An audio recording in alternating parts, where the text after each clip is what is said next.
மாசி மாத அமாவாசையன்று பித்ரு தோஷத்திலிருந்து விடுபட இதை மட்டும் செய்யுங்கள். மாதங்களில் மிகவும் புண்ணிய மாதமாக கருதப்படும் மாசி மாதத்தில் புண்ணியர் தீர்த்தங்கள் அமிர்தம் கலப்பதாக சொல்லப்படுகிறது. இதனாலேயே இந்த நாளில் புனித நீராடுவது மிகவும் சிறப்பு வாய்ந்ததாகும், பாவங்களை போக்கக்கூடியதாகவும் சொல்லப்படுகிறது. இந்த மாதத்தில் வரும் அமாவாசையில் முன்னோர் வழிபாட்டினை மேற்கொள்வது சிறப்பு. மாசி மாத அமாவாசையின் சிறப்புகளையும் இந்த நாளில் என்னென்ன விஷயங்களை செய்தால் பித்ரு தோஷத்திலிருந்து விடுபட முடியும் என்பது நம்பிக்கை.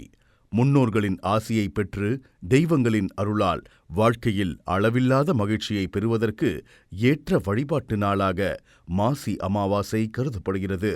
அமாவாசை என்பது மிக முக்கியமான புனித வழிபாட்டு நாளாக கருதப்படுகிறது. முன்னோர் வழிபாட்டிற்குரிய இந்த நாள் பலவிதமான புண்ணிய பலன்களை நமக்கு வழங்கக்கூடியதாகும்.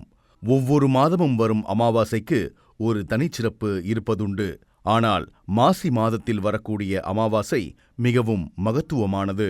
இந்த நாளில் விரதம் இருந்து முன்னோர்களை வழிபட்டால் அனைத்து விதமான தோஷங்களும் நீங்கி சுபகாரிய தடைகள் நீங்கி வெற்றி கிடைக்கும்.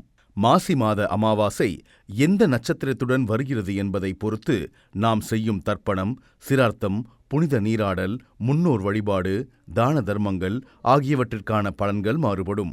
பொதுவாக மாசி மாத அமாவாசையில் தர்ப்பணம் கொடுத்தால் நம்முடைய முன்னோர்கள் மனம் திருப்தியடைந்து நமக்கு ஆசி வழங்குவதுடன் அவர்கள் செய்த பாவங்கள் நீங்கி முக்தி கிடைக்கும் என்பது நம்பிக்கை.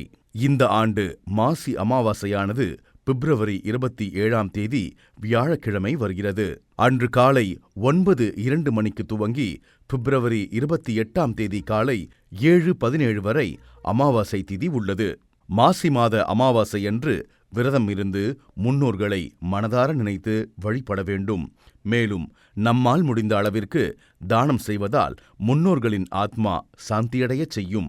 மற்றவர்களின் பசியை போக்கவும் அவர்களுக்கு வேண்டிய உதவிகளை செய்யும் வகையிலும் தானம் அளிப்பது முன்னோர்களுக்கு மனநிறைவை தரும்.